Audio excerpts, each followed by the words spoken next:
सावन के महीने में यदि कोई बहुत ज्यादा कार्य अटक रहा हो, बहुत ज्यादा कार्य अगर अड़ रहा हो, तो बेलपत्री के वृक्ष के नीचे की मिट्टी का भी अगर तिलक रोज लगाकर आप अपने कार्य के प्रति जाओगे तो 15 या 20 दिन में या 1 महीने में वो कार्य पूर्ण होता ही है। बेलपत्री के वृक्ष की मिट्टी चंदन के बराबर। जब आप सावन के महीने में 2 लोटा जल महादेव जी को चढ़ाने के लिए जाओ, तब 3 चीजें अपने अंदर धारण करना। पहले नंबर का तो 2 लोटा जल जब घर से लेकर जाओ तो जरूरी नहीं कि दोनों हाथों में लेकर जाओ। एक लोटे के ऊपर दूसरा लोटा रखकर दूसरा हाथ से अगर कोई काम हो, पल्लू लेना हो या कोई कार्य हो तो कर सकते हो। नहीं तो तुम 2 लोटा हाथ में रख लो और पल्लू डालना ना सिर पे, जरा सिर पे पल्लू। अब वो तुम्हारा लोटा हाथ में, बेचारा वो भेरू पल्लू रख। ठीक है, थोड़ा और खींचो ये बाजू का, तो पल्लू वो भेरू ने और खींचा है। ठीक है, ये पल्लू हमारा मुंडा में दे दो। अब ठीक है,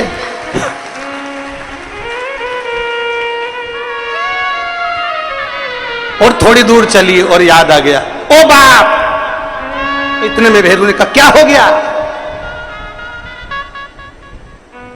क्या हुआ? वो हमारे फूल माला की पन्नी तो ही रह गई, जरा उठाओ, उठाओ जरा, ये ले, कमर में खोसी दो, खोच कमर में पन्नी।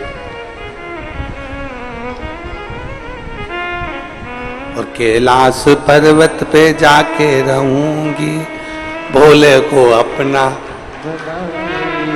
अब पति भी के अच्छा शंकर हुआ और अच्छा जल हुआ। निवेदन है, अगर 2 लोटा हाथ में ना तो एक के ऊपर एक लोटा रखकर भगवान की भक्ति धारण करते हुए 3 चीजों में एक चीज जल 2 लोटा, दूसरा श्री शिवाय नमस्तुभ्यम का जाप पूरे सावन के महीने में से कम 5 दिन ऐसे निकालना कि बेलपत्री के पेड़ की छांव में बैठकर हम श्री शिवाय नमस्तुभ्यम की कम से कम 1 माला जरूर कर लें, जरूर। और मान लो अगर बेलपत्री का पेड़ नहीं मिले, तुम्हारे आसपास में नहीं मिले, तो फिर एक काम करना, शंकर जी के मंदिर की बेलपत्र मिली जाए, उसको सिर पे, हमारे यहाँ कहते हैं आंवले के वृक्ष का जब आंवला नवमी आती है ना, तो आंवला नवमी आती है और आंवले के पेड़ के नीचे जाकर भोजन नहीं कर सकते, आंवले के वृक्ष के नीचे नहीं जा सकते, तो आंवले के वृक्ष की पत्ती को सिर पे रख के भोजन कर लो, तो कहते हैं कि हजारों अश्वमेध यज्ञ के पुण्य के बराबर, भंडारे के बराबर भोजन प्राप्त हो जाता है। आंवले के वृक्ष की पत्ती, तो वो बेलपत्र भी मस्तक पर बाबा को प्रणाम कर कर फिर वही बेलपत्र का आनंद करते हुए भाव से उस बेलपत्र को मात्र शीश से लगाई लिया ना, मस्तक पर चढ़ाई लिया ना, तो भी भगवान की अविरल भक्ति प्राप्त हो सकती, अविरल। और मान लो बेलपत्र भी ना मिले तो बेलपत्री के वृक्ष की थोड़ी सी मिट्टी अपने मस्तिष्क पर लगाकर, मस्तक पर चढ़ाकर भी हम जाप कर सकते हैं।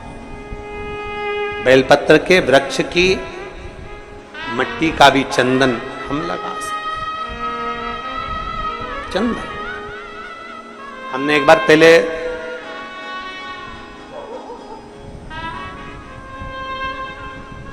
चंदन 3 कार्य में से एक कार्य बाबा को 2 लोटा जल, दूसरा कार्य बेलपत्री के वृक्ष के नीचे बैठकर भगवान शिव की मंत्र जाप करना, और तीसरा कार्य सावन के महीने में प्रयास करना कि एक वृक्ष बेलपत्री का जरूर लगाना, जो वृक्ष बढ़ सके और आने वाली पीढ़ी के लिए आनंद करे। बेलपत्र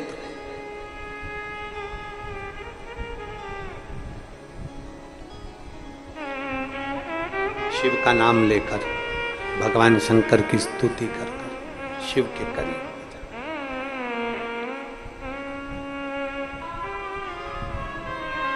शिव को समर्पित कर,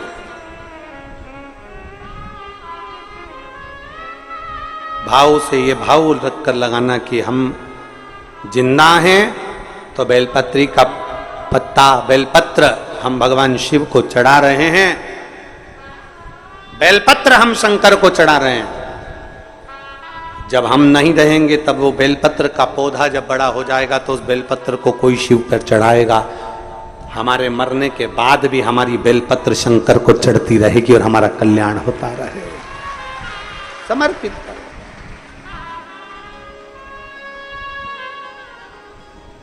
बाबा को समर्पित कर। 3 चीजें, एक सावन के महीने में 2 लोटा, जम के बोलो जरा, जल, सारी समस्या का हल। दूसरा, बेलपत्र के वृक्ष के नीचे श्री शिवाय नमस्तुभ्यम या पंचाक्षर मंत्र नमः शिवाय या षडाक्षर मंत्र ओम नमः शिवाय। परंतु पुरुष और स्त्री दोनों पंचाक्षर और षडाक्षर मंत्र को जरा समझना। अगर पुरुष नमः शिवाय ओम नमः शिवाय मंत्र का जाप कर रहा है तो पुरुष सीधे चालू करेगा षडाक्षर मंत्र से ओम नमः शिवाय ओम नमः शिवाय। पर स्त्री जब भी मंत्र का जाप करेगी तो पंचाक्षर से चालू कर कर षडाक्षर पर पहुंचेगी। कहां से चालू करेगी? हमने पहले भी कथा में बताया। कहां से? जम के बोलिए जरा, नमः शिवाय, फिर बाद में षडाक्षर पर आएगी ओम नमः शिवाय।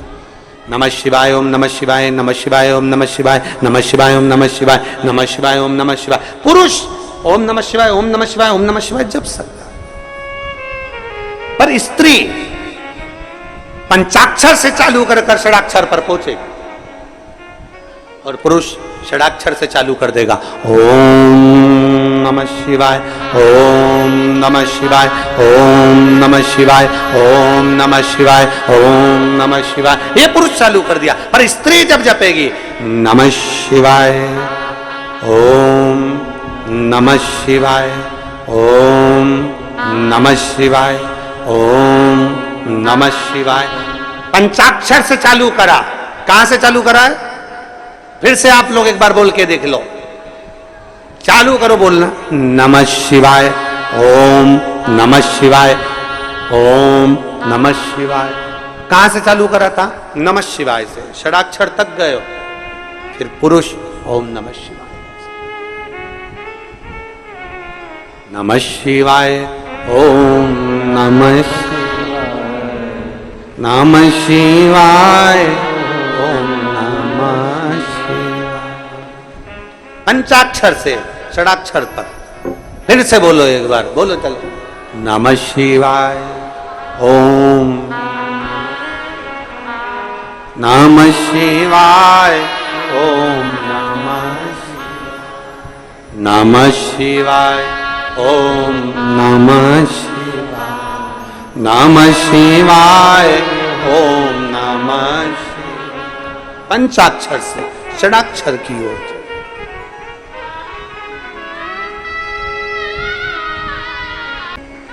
दान का महत्व मालूम है आप लोगों को? दान का महत्व मालूम होना चाहिए। दान का महत्व किसको कहते हैं? जैसा तुम खाओ वैसा खिलाना जानो, जैसा तुम पहनो वैसा पहनाना जानो, जैसा स्वयं के लिए हो वैसा दूसरे को दिया जाए।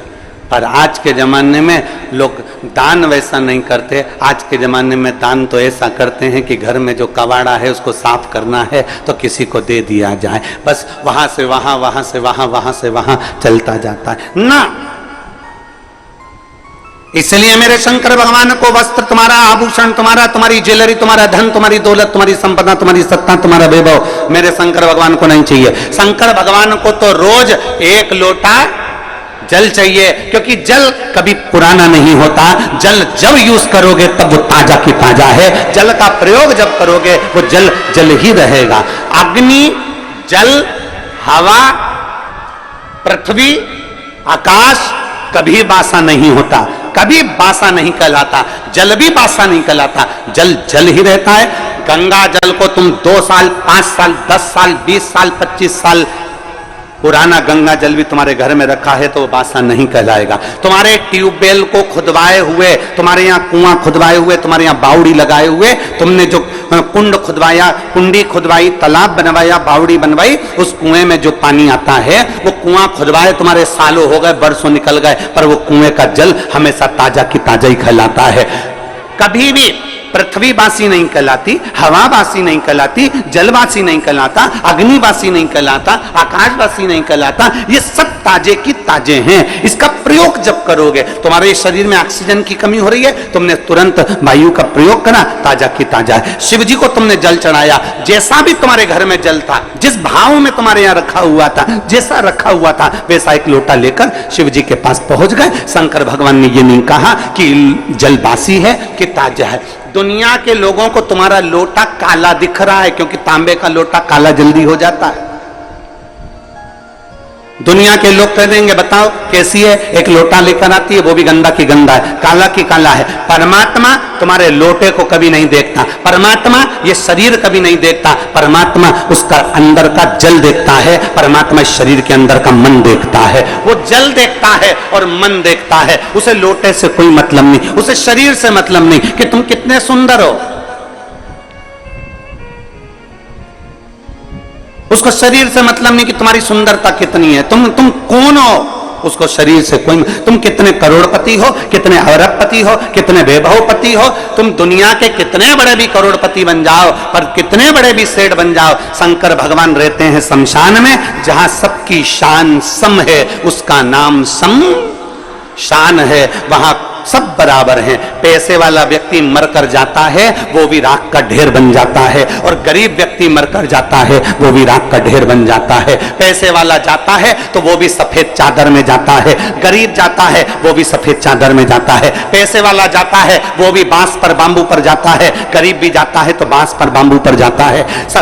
अमीर भी जाएगा तो कंधे पर जाएगा, भले उसके यहाँ कितनी भी BMW खड़ी हो, भले उसके घर में कितनी बड़ी बड़ी गाड़ियां खड़ी हो, कितने बड़े बड़े भी उसके पास में ड्राइवर खड़े हो, पर आखिरी सवारी तो कंधा ही होता है। चाहे वो पैसे वाला मरे, चाहे गरीब मरे, गाड़ियां सब दरवाजे पर खड़ी की खड़ी रह जाती है।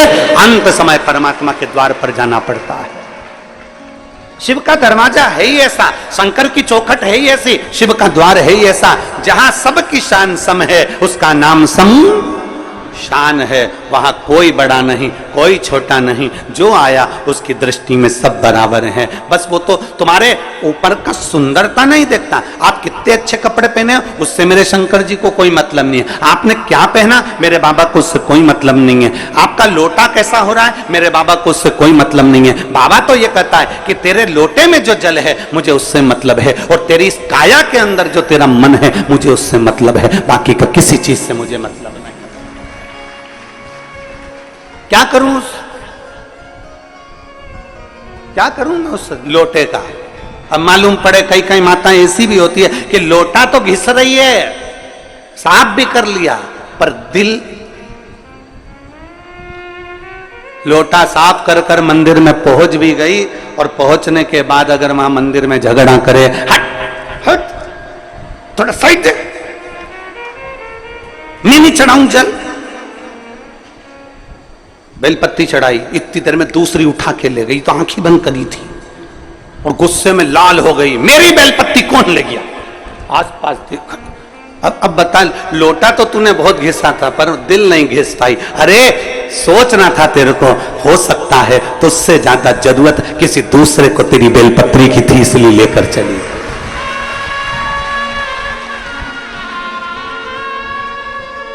लोटा घिसने से क्या होगा, दिल भी तो घिसो, मन तो साफ करो, क्लीन करो, थोड़ा मन निर्मल करिए।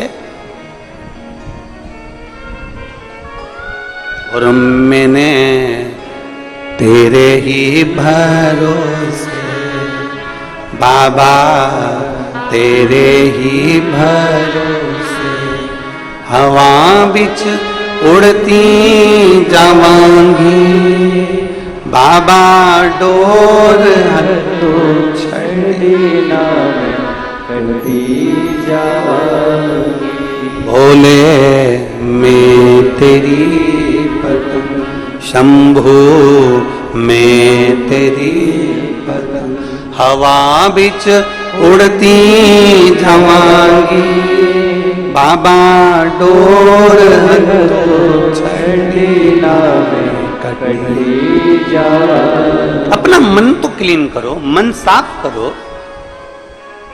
जरूर तुम्हारे शरीर से परमात्मा को कोई मतलब नहीं है, कोई मतलब, क्योंकि परमात्मा के पास में शरीर जाता ही नहीं है।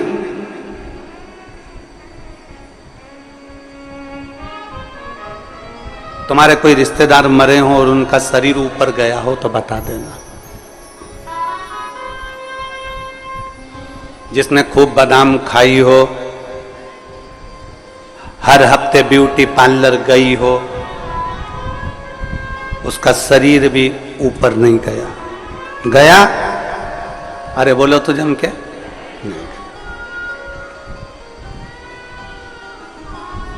नहीं। शरीर से मतलब ही नहीं उसको कि तुम्हारा शरीर तुम कितना सुंदर रख रहे हो, उससे कोई मतलब नहीं है। उसको तो मतलब है निर्मल मन सो मोहि पावा, और मोहि छल छिद्र कपट ना भावा।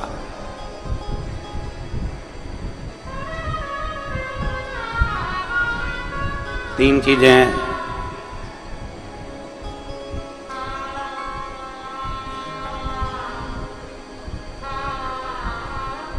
तीन चीजें,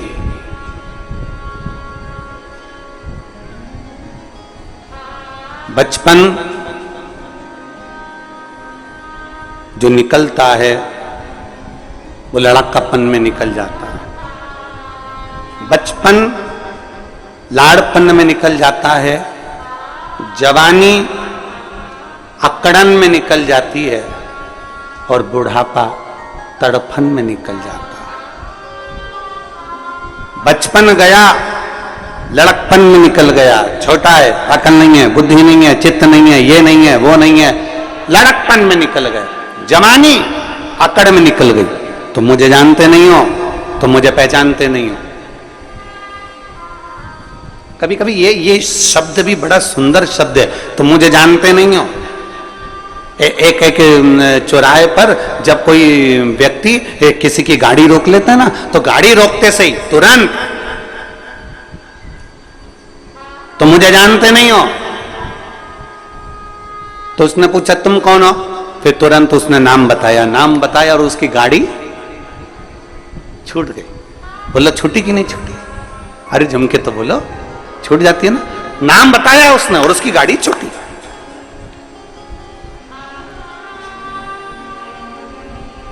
डॉक्टर को दिखाने जाओ और भीड़ बहुत लग रही हो, फिर नंबर देने वाले से कहे तुम हमें जानते नहीं हो, फिर नाम बताया, नंबर जल्दी लगा कि नहीं लगा? बोलो जम के तो बोलो, लग गया।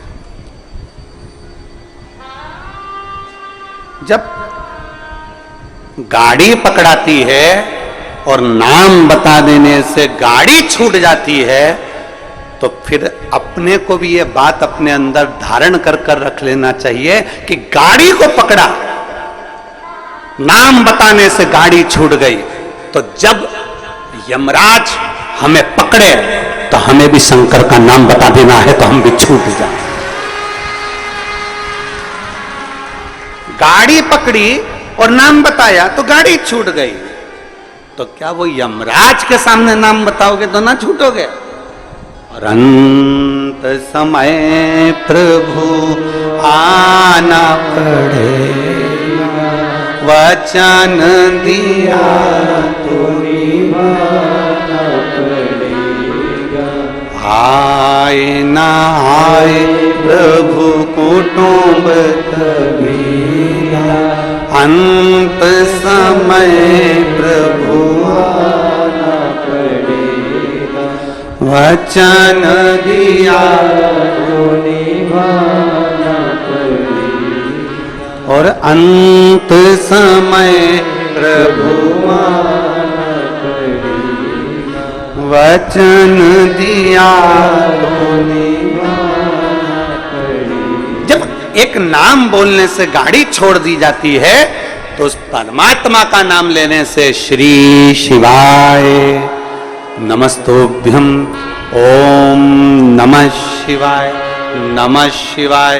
जब राम नाम, कृष्ण नाम, शिव नाम, परमात्मा का नाम हम जब लेते हैं तो वो यमराज भी छोड़ देता, छोड़ना पड़ता है। मार्कंडे बाबा का चरित्र कहता है, मार्कंडे बाबा को केवल छोटी सी उम्र मिली थी और कह दिया उसके माता पिता ने शंकर जी को पकड़ ले, शिव जी को पकड़ा। आखिरी में शंकर का गुणगान कर रहे थे, नाम ले रहे थे और यमराज आ गया, छोड़ना पड़ा। नाम का असर बड़ा होता है। जैसे ही फोन लगाया, नाम दिया कि किसकी गाड़ी, नाम सुना, छोड़ दी गई। तो परमात्मा का नाम लोगे तो यम की कैद से भी छूट जाओ।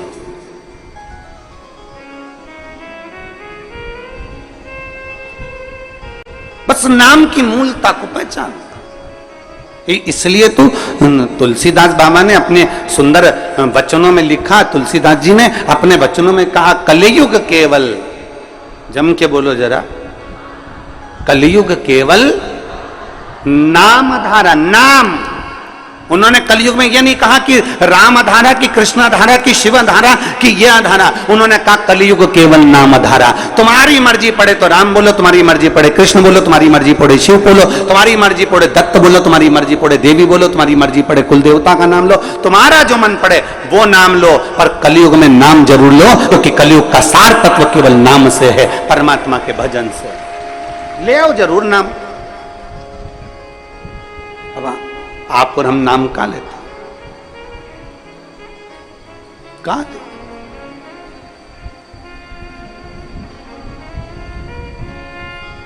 एक पत्र है,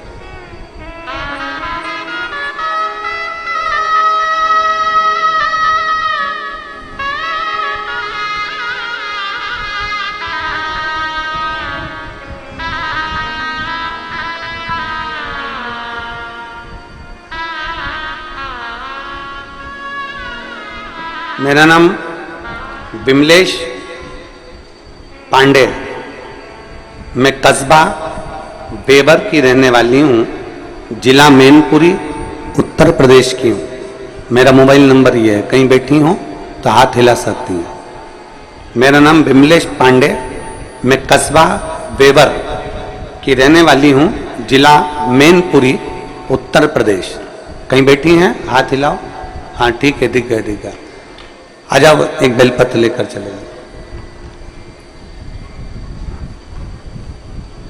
मेरे पति की आंखों की रोशनी चली गई 2023 में। डॉक्टरों को दिखाते दिखाते कई महीने निकल गए और दोनों आंखों से दिखना बंद हो गया। पूरी की पूरी आंखें चली गई। डॉक्टरों से इलाज करवाया, ऐसा कोई डॉक्टर नहीं छोड़ा बड़े से बड़े हॉस्पिटल का, शहर का, जहां हमने इलाज ना करवाया। और डॉक्टरों ने कहा कि इसमें हमें लगता है कि नसें कुछ चोक हो गई, जिसके कारण बस देखने में नहीं आ रहा। दोनों आंखें चली गई, रोशनी पूरी चली गई, दिखाई देना बंद हो गया। अब करें तो करें क्या? तभी पहली बार आपकी कथा टीवी के माध्यम से श्रवण करी और श्रवण करने के बाद आपने कहा कि एक लोटा जल शंकर जी को चढ़ाओ और चढ़ा हुआ जल आचमन करो। हम उस जल को आचमन ना करते हुए हमारे पति की आंखों में कपड़े को गीला कर कर वो आंखों पर लगाना प्रारंभ कर दिया। मंदिर से एक बेलपत्र लेकर आते, उस बेलपत्र को पति को खिला देते, जल पति की दोनों आंखों में पट्टी जैसा लगाना प्रारंभ करा। जब डॉक्टरों ने कह दिया इसका कोई भरोसा नहीं है कि कब आएगी, और हमने फिर भगवान शंकर पर भरोसा करना प्रारंभ करा। 1-1.5 महीने तो आंखें नहीं आई, 2 महीना निकल गए, आंखें नहीं आई। तब हमने शिव के मंदिर जाना नहीं छोड़ा, पशुपति व्रत करना नहीं छोड़ा, और बाबा का क्या गुणगान करूं गुरुदेव। फिर हमने विचार करा कि आंख की रोशनी तो आ ही नहीं रही। फिर हमने अपने पति को लेकर सीहोर कुबेरेश्वर धाम पर आ गए और अपने पति को लेकर यहाँ कुबेरेश्वर धाम पर आए। यहाँ से हमने रुद्राक्ष मांगा और रुद्राक्ष लेकर हम चले गए। तांबे के कलश में उसको गलाते, शिव जी को जल चढ़ाते, वो रुद्राक्ष का जल अपने पति को पिलाते और आंखों में लगाना प्रारंभ करा। आज मेरे पति की ये 2024 में आंखें वापिस आ गई, मैं बाबा को धन्यवाद देने के लिए आई। ये शिव तत्व है, एक शिव और शिव की उदारता।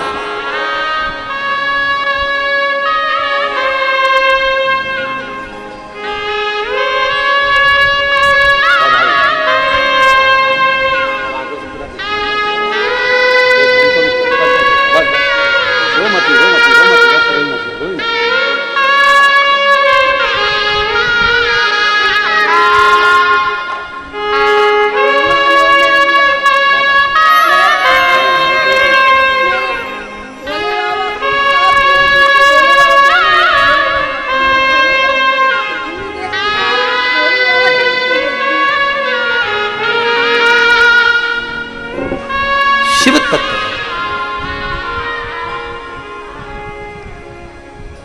डॉक्टरों ने मना कर दिया था कि आंखें वापस नहीं आएगी। मैं अपने पति को लेकर, उन्हें दिखता नहीं था, धाम पर आ गई, रुद्राक्ष लिया, लेकर चली गई, बाबा की कंकर शंकर पूजन कर कर गई और बाबा ने मेरे पति की आंखों को वापस दे दिया। ये शिव तत्व, योग घड़ी, एक विश्वास हमारे भीतर शिव के प्रति, शंकर के प्रति।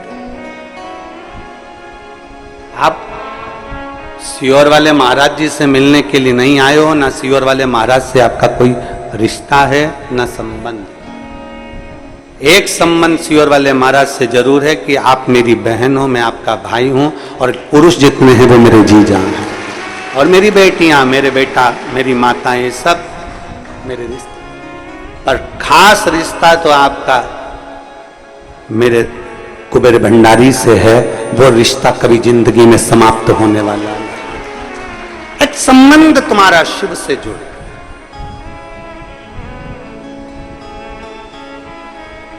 आश्रित हो तो परमात्मा पर हो, किसी दूसरे पर आश्रित नहीं होना। भरोसा करना तो मेरे देवाधिदेव महादेव पर करना, दूसरे पर कभी भरोसा नहीं। इंसान का करा गया भरोसा टूट जाएगा, पर परमात्मा का करा गया हुआ भरोसा कभी जिंदगी में नहीं टूटता, वो भरोसा अजर और अमर रहता है। आपको लगता होगा कि कोई बहुत पैसे वाला है, बहुत करोड़पति है, बहुत धनपति है, बहुत वैभव है उसके पास में, तो बड़ा सुखी होगा। शिव महापुराण की कथा में माता पार्वती जी ने भगवान शंकर से कहा, भोले बाबा आपका और हमारा विवाह हुआ है। एक लड़की जब किसी लड़के से विवाह करती है, शादी करती है, तो उसके मन में बहुत सारी तमन्नाएं होती है, बहुत सारी आस लगी होती है, बहुत आस रहती है उसकी। एक लड़की जब किसी लड़के से विवाह करती है तो उसके मन में यह आस होती है कि बड़ा घर मिलेगा, परिवार मिलेगा, पति अच्छा मिलेगा, सास ससुर अच्छे मिलेंगे, रिश्तेदार नातेदार अच्छे मिलेंगे, मैं जिस घर में ब्याह कर जाऊंगी मां भोजन की कोई कमी नहीं होगी, मेरे रहने के लिए अच्छा कमरा, अच्छा भवन, सब कुछ मिलेगा, बड़ा बंगला, बड़ा महल मिलेगा। पर भोले बाबा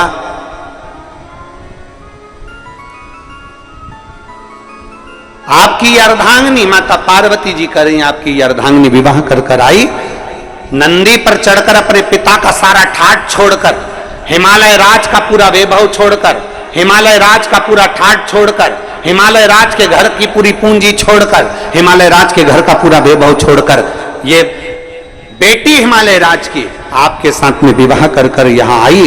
पर आपके यहां तो कोई ठाट है ही नहीं, आपके यहां तो कोई सुविधा है ही नहीं, आपके यहां तो यही शमशान पड़ा हुआ है, खुली जमीन पड़ी हुई है, बस जहां कैलाश पड़ा हुआ है, पूरे कैलाश में जहां चाहो वहां रह लो, किसी कंदरा में प्रवेश कर जाओ, किसी गुफा में जाकर भोजन कर लो, कंदमूल फल मिल जाए तो पा लीजिए और आराम से अपना आनंद पाइए। पूछा मेरे भोलेनाथ ने, पार्वती क्या चाहती हो, तुम चाहती क्या? पार्वती जी ने कहा, प्रभु कोई सुविधा तो होना चाहिए ना।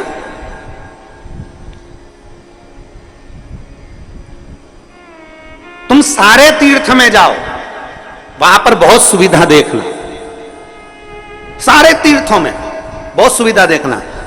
एसी का रूम मिल जाए, अच्छा पलंग मिल जाए, अच्छी गादी मिल जाए, अच्छा कमरा मिल जाए, अच्छी व्यवस्था मिल जाए, अच्छा भोजन मिल जाए, अच्छे से अच्छा सामान मिल जाए। हम जब मंदिर में दर्शन करने जाएं तो हमारा वीआईपी दर्शन हो जाए। हम जब पहुंचे तो मंदिरों में हमारा ये आनंदमय कोई आए और हमारा हाथ पकड़कर हमको दर्शन कराए। सब मंदिरों में तुम्हारे लिए वीआईपी व्यवस्था हो सकती है, सारे तीर्थों में तुम्हारे लिए वीआईपी व्यवस्था हो सकती है, सारी सुविधा तुम्हें वहां मिल सकती है।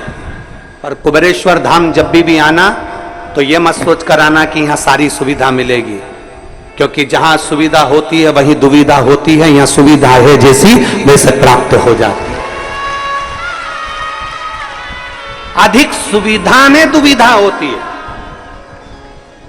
यहां तो भोजन भी आपको बनाना है और खाना भी, अरे बोलो तो जम के, आपको ही है। कद्दू भी आपको ही काटना है और बनाना भी आपको ही है, रोटी भी आपको सेकना है और खाना भी आपको ही है, खिचड़ी भी आपको बनाना है, चावल बीनना भी आपको ही है, सब्जी काटना भी आपको ही है।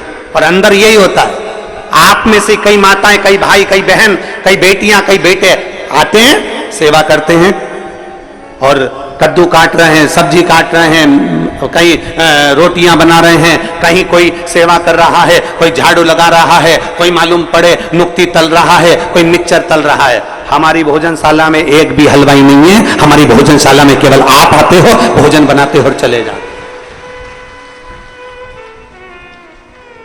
जितने हो आप आते हो, भोजन बनाते हो, चले जाते। आप में से कोई बाहर से आता है, वो कह देता है कि हम भोजन बनाना जानते हैं, उनको बिठा देते हैं कि तुम नुक्ती तल लो। आप में से कोई आके कहता है हाँ हम तलना जानते, तो उसको मिक्सचर बनाने बिठा देते हैं।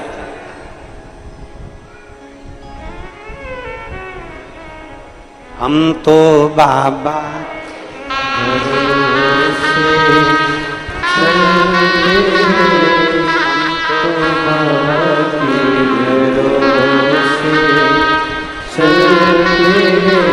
अगर सुविधा चाहिए तो यहां सुविधा नहीं, क्योंकि सुविधा जिसके पास में बहुत होती है, बहुत वीआईपी कल्चर में जो रहता है, बाद में वही दुविधा में रहता है। क्योंकि मालूम पड़े दरवाजे पर 4 लोग आए और निकलकर तुम दूध तक लेने ना जाओ, किसी को पानी पिलाने ना जाओ, तो घुटने में धीरे धीरे जंग लग जाती है, कमर में जंग लग जाती है, चलते नहीं बनता, फिरते नहीं बनता, काम नहीं बनता। आप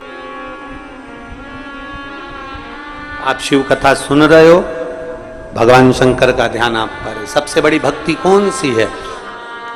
मां शबरी अम्बा ने पूछ लिया राम जी से, नवदा भक्ति में सर्वश्रेष्ठ भक्ति कौन सी, नवदा भक्ति में सबसे प्रबल भक्ति कौन सी, नवदा भक्ति में सबसे श्रेष्ठ भक्ति कौन सी है? तो भगवान राम ने कह दिया श्रवणम। नवदा भक्ति में सबसे बड़ी भक्ति है भगवान की कथा को सुनना। जब हम कथा सुनते हैं, परमात्मा कानों के रास्ते से दिल में जाकर बैठ जाता है, हमारा विश्वास पक्का हो जाता है और हमारा दुख अपने आप मिट जाता है। श्रवणम सबसे प्रबल भक्ति है।